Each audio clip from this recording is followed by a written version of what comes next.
আমি ফরিদা। আমি একটা প্রশ্ন করতে চাই। এতক্ষণ আপনার লেকচার শুনছিলাম, আর আপনার কথাগুলো শুনতে খুব ভালো লাগছিল। আমি আপনাকে প্রশ্নটা করছি এই জন্য যে আমি একজন মা। আমার ছেলে মেয়েদের বড় করতে হবে।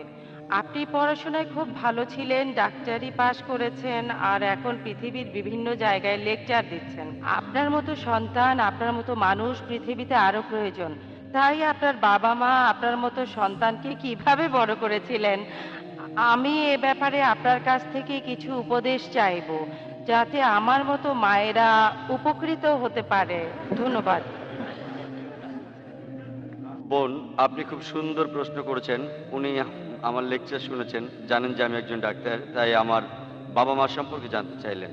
আর ডাক্তার ইয়াহিয়া আলভি শুরুতে ঠিক কথাই বলেছিলেন, যদি এই পৃথিবীতে আল্লাহ সুবহানাহু ওয়া তাআলার পরে কাউকে ধন্যবাদ দিতে হয়, তিনি হলেন আমার মা।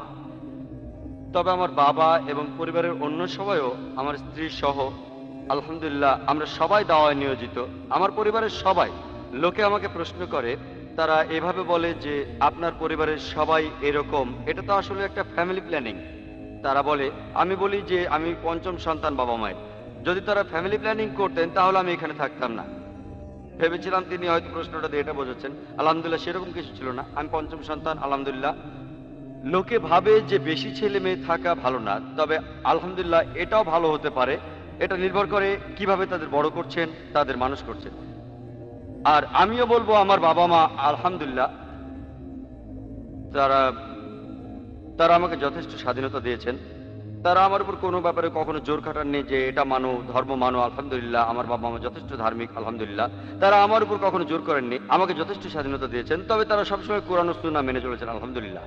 যেহেতু আমি ছোটবেলা থেকে বাবা মাকে দেখেছি কোরআন আর সুন্নাহ মেনে চলতে আলহামদুলিল্লাহ, মানুষ তার বাবা মায়ের কাছ থেকেই শেখে। তবে সবসময় এমনটা হয় না। আমরা ইতিহাস থেকে জানি যে নবীদের সন্তানেরাও কুপথে যেতে পারেন। এটা আসলে আল্লাহ সুবহানাহু ওয়া তাআলার ইচ্ছা ছাড়া হয় না। আল্লাহ সুবহানাহু ওয়া তাআলার ইচ্ছাই সবচেয়ে বেশি দরকার, বাবা মায়ের সাহায্যও দরকার। আর এর একটা কারণ হচ্ছে, পবিত্র কুরআনে সূরা আল ইমরানের 160 নম্বর আয়াতে উল্লেখ আছে, আল্লাহ সাহায্য করিলে কেউ তোমাদের হারাতে পারিবে না। যদি আল্লাহ সাহায্য না করেন, তাহলে তিনি ছাড়া কে এমন আছে যে তোমাদের সাহায্য করিবে? আল্লাহ সাহায্য না করিলে কেউ সাহায্য করতে পারিবে না। তাই মুমিনগণ নির্ভর করুক আল্লাহ সুবহানাহু ওয়া তাআলার উপর। আমার বাবা মা নির্ভর করেছিলেন আল্লাহ সুবহানাহু ওয়া তাআলার উপর। তারা আমাকে ডাক্তার বানানোর জন্য অনেক টাকা খরচ করেছেন। আর আমার মা চাইতেন তার ছেলে হবে সবচেয়ে সেরা ডাক্তার। তিনি চাইতেন আমি যেন ক্রিস বার্নার্ডের মতো হই, যিনি প্রথম হার্ট ট্রান্সপ্লান্ট অপারেশন করেছিলেন, সাউথ আফ্রিকার ডাক্তার। মা তার সঙ্গে দেখাও করেছিলেন, তিনি এটাই চেয়েছিলেন। আলহামদুলিল্লাহ আমিও ডাক্তার হতে চেয়েছিলাম। আর আমি এই পেশাটা বেছে নিয়েছিলাম কারণ আমি ভেবেছিলাম, আর আসলেও তাই আলহামদুলিল্লাহ আমার দৃষ্টিভঙ্গি বদলায়নি, যে এক কথায় বললে মানুষের সেবা করার জন্য ডাক্তারই সবচেয়ে ভালো পেশা, ভালো পেশাগুলোর একটা। তাই আমি ডাক্তার হয়েছিলাম। আর আমার বাবাও একজন ডাক্তার ছিলেন, একজন সাইকিয়াট্রিস্ট।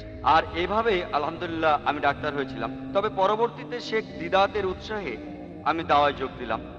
তখন আবিষ্কার করলাম যে আমার রোগীদের শারীরিক অসুখের বদলে আধ্যাত্মিক অসুখ সারিয়ে অনেক বেশি তৃপ্তি পাচ্ছি আমি, অনেক বেশি তৃপ্তি। পৃথিবীতে হাজার হাজার ডাক্তার আছেন, তাদের অনেকে বিনামূল্যে চিকিৎসা করছেন, আমিও তাদের মতোই হব। তাই সেই সময় ঠিক করলাম যে আমি ডাক্তারি ছেড়ে দিয়ে পুরোপুরি দায়ী হয়ে যাব। আর তখন আমার বাবা মা আমাকে সাপোর্ট দিলেন। তারা হয়তো বলতে পারতেন, আমরা তোমার পেছনে এত টাকা খরচ করেছি, তোমার উপর আমাদের অনেক আশা ছিল ইত্যাদি, এখন তুমি ডাক্তারি ছেড়ে দেবে, 5.5 বছর ডাক্তারি পড়েছো, আর এখন আলহামদুলিল্লাহ আমার বাবা মা বললেন কোনো সমস্যা নেই, তুমি এই পথে যাও, এটা আল্লাহর পথ আলহামদুলিল্লাহ। আমি মাকে জিজ্ঞেস করেছিলাম যে আমাকে তুমি কি হতে বলো যদি আমি ডাক্তারি পেশা ছেড়ে দিই? তুমি কি চাও যে আমি শেখ আহমেদ দিদাতের মতো হই নাকি ক্রিস বার্নার্ড? তো তিনি আমাকে উত্তরে বলেছিলেন যে আমি চাই তুমি দুটোই হও। তবে এখন তাকে জিজ্ঞেস করি যে তুমি কি চাও যে আমি একজন দায়ী হই শেখ আহমেদ দিদাতের মতো যা এখন করছি, নাকি তুমি চাও যে আমি হই ক্রিস বার্নার্ড? তিনি বলেছিলেন শেখ আহমেদ দিদাতের মতো একজন দায়ীর জন্য আমি 1000টা ক্রিস বার্নার্ড ছাড়তে পারি। আলহামদুলিল্লাহ। তাই বাবা মার সাপোর্ট আমাকে সাহায্য করেছে, কারণ বাবা মা আর ফ্যামিলির সাপোর্ট খুব বেশি দরকার দাওয়ার ক্ষেত্রে। সন্তানকে কিভাবে বড় করতে হবে, আর এই ব্যাপারে আমার লেকচার পাবেন শিশুদের জন্য ইসলাম। শিশুদের জন্য ইসলাম। মা হচ্ছেন কোনো শিশুর সেরা শিক্ষক। আর প্রথম যে বইটা মায়ের দেওয়া উচিত, বাবা মায়ের উচিত সন্তানকে দেয়া কোরআন। কোরআন প্রথম বই, আর এটা আপনার সন্তানের জীবনের শেষ দিন পর্যন্ত সঙ্গী হয়ে থাকবে। আর আমার বাবা মা আরবি ভাষার গুরুত্ব বুঝেছিলেন যে এই ভাষা শেখা দরকার। আর আমার লেকচারও বলেছি যে আরবি ভাষা জানা থাকলে পবিত্র কোরআন সহজে বোঝা যায়। যদি আপনার সন্তানকে আরবি ভাষা শেখান তাহলে তারা সহজেই পবিত্র কোরআন বুঝতে পারবেন। আর একটা কথা, যদি কেউ আল্লাহর পথে চেষ্টা করে থাকেন, যদি আপনি চেষ্টা করেন আল্লাহ সুবহানাহু ওয়া তাআলার পথে, আল্লাহ পবিত্র কোরআনে সূরা আনকাবুতের 69 নম্বর আয়াতে বলছেন, যারা আমার উদ্দেশ্যে সংগ্রাম করে আমি তাদের আমার পথে চালিত করব। তাই আপনি আল্লাহ সুবহানাহু ওয়া তাআলার পথে সংগ্রাম করে যান, ঠিক পথে সংগ্রাম করে যান। আল্লাহ সুবহানাহু ওয়া তাআলা ইনশাআল্লাহ আপনাকে সাহায্য করবেন। আচ্ছা, একটু আগে আপনি পশ্চিমাদের কথা বলছিলেন। আমি কনভার্ট হয়েছি বা আপনার ভাষায় রিভার্ট হয়েছি। মুসলমান হওয়ার আগে ইসলাম সম্পর্কে আমার খুব খারাপ ধারণা ছিল। মানে আমি ইসলামকে ঘৃণা করতাম। এটার কারণ আমি যে মুসলমানদের দেখেছিলাম তারা ভালো ছিল না। আমি মনে করি আমরা যেভাবে অমুসলিমদের দাওয়াত ডাকছি এটা খুব কঠিন হয়ে যায়। আমি আমার ফ্যামিলির সাথে কথা বলতে পারি না, কারণ আমরা পুরো চিত্রটা যেভাবে তুলে ধরি। আপনি যদি ইসলামের কথা বলেন তাহলে বলবো হ্যাঁ, এটা খুব ভালো একটা ধর্ম, একমাত্র সত্য ধর্ম। কিন্তু সবসময় অন্যের সমালোচনা করাটা কি ঠিক? মানে এভাবে কথা বলাটা ঠিক না। পশ্চিমাদের এত বেশি সমালোচনা করা, আপনি যেসব ধর্ষণের কথা বলছেন মুসলমান দেশেও সেটা হয়, মধ্যপ্রাচ্যের দেশেও হয়। হয়তো এত বেশি রিপোর্ট সেখানে করা হয় না, কিন্তু এখানেও সেটা হয়। তাহলে পশ্চিমাদের উপর এত আক্রমণ কেন? এবং আরেকটা ব্যাপার হলো মহিলাদের। আপনি বললেন যে অমুসলিমরা বলে যে ইসলামে মহিলাদেরকে ছোট করে দেখে। কোরআনে অনেক কথা বলা হয়েছে পুরুষ এবং মহিলাদের সম্পর্কে, কিন্তু পুরুষদের সম্পর্কে যেগুলো বলা হয়েছে সেগুলোকে সবাই এড়িয়ে যাচ্ছে। আর মহিলাদের জন্য যা কিছু বলা হচ্ছে সেগুলোকে সবাই খুব কড়াকড়িভাবে দেখছে।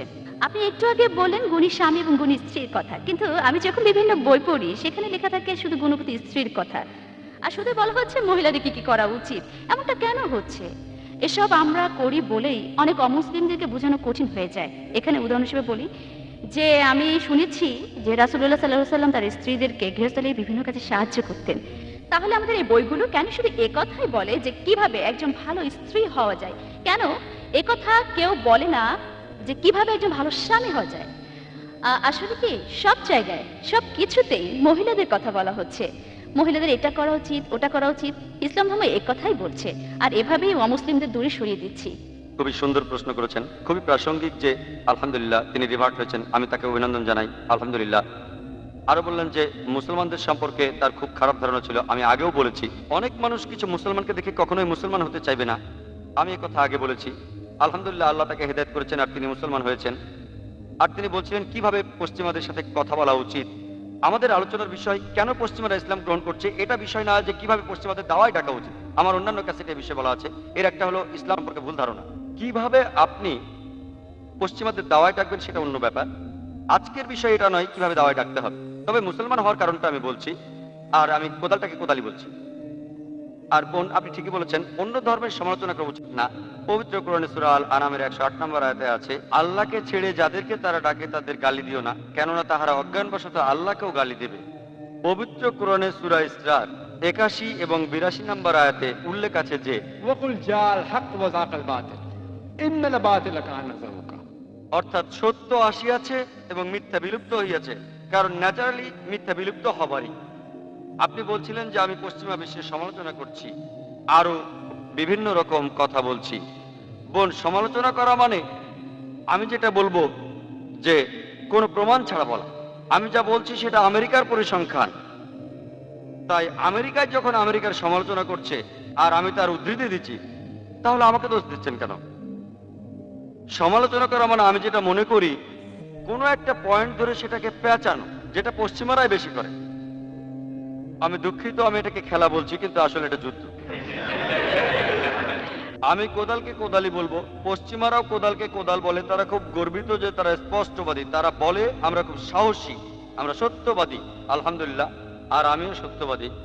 হয়তো মিথ্যে কখনো বেরোবে না, সেটা আলাদা ব্যাপার। তারা মিডিয়ায় দেখায় যে মেয়েদের ছোট করে দেখা হয়, আর এই ব্যাপারে আমি লেকচার দিয়েছি, পরিষ্কার করছি। তাহলে পর আমি যেটা করছি FBI রিপোর্ট থেকে বলছি, সেটা কোনো মুসলমান লেখেনি, লিখেছে পশ্চিমারাই। ধর্ষণের যে পরিসংখ্যান দিয়েছি সেটা কোনো মুসলমান লেখেনি, লিখেছে অমুসলিম পশ্চিমারা। অবাধ যৌনাচার, ব্যভিচার সম্পর্কে আমি শুধু তাদের পরিসংখ্যান দিয়েছি। আর যখন তাদের উদ্ধৃতি দিচ্ছি, তারা বলতে পারবো না যাকে সমালোচনা করছে, কারণ কি জানেন, আমি তাদের পরিসংখ্যান থেকেই বলছি। যদি বলতাম হ্যাঁ মিস্টার আহমেদ আলী এই কথা বলেছেন, তাহলে এই কথাটা পশ্চিমাদের বিরুদ্ধে বলা যায়। আমি আহমেদ আলী বা সুলতান ভাইয়ের কথা বলছি না, আমি তুলে ধরছি তাদের পরিসংখ্যান, আর এজন্য আমি ব্যবহার করছি আমার হিকমা। আপনি বললেন যে ধর্ষণের ঘটনা ঘটছে, অন্যান্য দেশেও এগুলো রিপোর্ট করা হচ্ছে না। বোন, আমি আপনার সাথে একমত না। ধর্ষণ বেশি হয় পশ্চিমা দেশগুলোতে, ওখানে রিপোর্ট করা হয় না। এটা ওখানে খুবই সাধারণ। ধর্ষণ এতই সাধারণ ঘটনা যে রিপোর্টই করা হয় না। পশ্চিমে কয়েকবার গিয়েছি, ধর্ষণের কোনো কেসই দেখিনি। এটা এতই সাধারণ, এতই দৈনন্দিন ঘটনা, রিপোর্টই করা হয় না বোন। খবরের কাগজে ছোট্ট করে লেখা থাকে, অন্য কোনো দেশে যদি ধর্ষণ হয় হেডলাইনে আসবে। বলছি না যে এখানে ধর্ষণ হয় না, ধর্ষণ পুরো পৃথিবীতেই হয়, সব জায়গাতেই হয়। মুসলিম দেশের কথা বলেন, সেখানেও ধর্ষণ হয়। যেসব মুসলিম দেশে ইসলামী শরিয়া মেনে চলা হয় না, সেখানে হয়। পৃথিবীর মধ্যে সবচেয়ে কম ধর্ষণ হয় কোন দেশে? পৃথিবীর মধ্যে সবচেয়ে কম, সেটা হলো সৌদি আরব। সবচেয়ে কম, সেখানেও ধর্ষণ হয়। আমি বলছি না যে ধর্ষণ হয় না। পৃথিবীর সব গোত্রে কিছু কুলাঙ্গার থাকে, তবে পুরো পৃথিবীর মধ্যে সবচেয়ে কম ধর্ষণ ঘটে, সেটা হলো সৌদি আরবে। পৃথিবীর মধ্যে সবচেয়ে কম ডাকাতির ঘটনা ঘটে সৌদি আরবে। হ্যাঁ, অনেক মুসলিম দেশ আছে যারা ইসলাম অনুসরণ করে না, তারা হলো নকল মুসলমান। রিপোর্ট করা হলে অন্যান্য দেশে সেটা খবরের কাগজের হেডলাইন হয়, কারণ ধর্ষণ হলো একটা কলঙ্কিত ঘটনা। আর আমেরিকায় এটা দৈনন্দিন জীবন। যেমন একজন ডাক্তারের ঘটনা, রোগী বলল তার যৌন রোগ আছে, ডাক্তারও বলল তারও আছে। অবাক হওয়ার কিছু নেই, তারা আসলে নির্লজ্জ। আমার কাছে তারা নির্লজ্জ, তাদের কাছে এটা ঠিক। তাই বোন, আমি যখন সত্যি কথাটাই বলছি, আমাকে বলতেই হবে। আমি সবচেয়ে ভদ্র ভাষায় বলেছি জনগণের সম্পত্তি, তবে এটাই সত্যি। লোকে হয়তো বলবে সমালোচনা করছি, কিন্তু কোদালকে কোদালি বলবো। আর এভাবে বলাটাই পশ্চিমারা বেশ পছন্দ করে, আলহামদুলিল্লাহ। প্রথম প্রশ্ন, তাদের সমালোচনা করছি, আসলে তাদের পরিসংখ্যানটাই বলছি। যেমন কোরআন বলছে হিকমার সাথে দাওয়া দিতে। ادعو الى سبيل ربك بالحكمه والموعظه الحسنه وجادلهم بالتي احسن। মানুষকে তোমার প্রতিপালকের প্রতি আহ্বান করো হিকমত ও সদুপদেশ দ্বারা, আর তাহাদের সহিত তর্ক করো উত্তম পন্থায়। আমাদের নবী খ্রিস্টানদের উদ্দেশ্যে বলেছেন, ولا تقولوا ثلاثه। কোরআন বলছে যদি কোনো খ্রিস্টানকে বলেন তোমরা শিরক করো না, এসব থামাও, এটা তোমার ভালোর জন্য, খুব ভদ্রভাবেও যদি বলেন, সে অবশ্যই কষ্ট পাবে। তাহলে কোনো মানুষকে মিথ্যে হতে মুক্ত করতে চাইলে যেভাবেই বলেন সে কষ্ট পাবেই। কোনো খ্রিস্টানকে যদি বলেন তুমি যীশু খ্রিস্টের পূজা কেন করছো, যদি কথাটা খুব সুন্দরভাবে বলেন তাহলেও সে কষ্ট পাবে। তাই আমি বলবো সবচেয়ে ভদ্রভাবে, যেটা গ্রহণযোগ্য, তারপরও সে কষ্ট পাবেই। এমন না যে আমি তাদের অপমান করার জন্য এভাবে বলছি। এখানে আমি পরিসংখ্যান দিচ্ছি। এটা আপনার দ্বিতীয় প্রশ্নের উত্তর। তৃতীয় প্রশ্ন হলো, কেন মুসলমান পণ্ডিত আর বক্তারা শুধু মহিলাদের নিয়ে কথা বলেন, মহিলাদের নিয়ে আয়াতগুলো উদ্ধৃতি দেন, আর পুরুষদের দায়িত্ব কর্তব্য সম্পর্কে কিছুই বলেন না? বোন, আমার ক্যাসেটগুলো আপনার দেখা উচিত, ইসলামে মেয়েদের অধিকার। আর আমার লেকচার শুনে লোকজন প্রশ্ন করেছিল আমি কখনো ইসলামে পুরুষের অধিকার নিয়ে বলবো।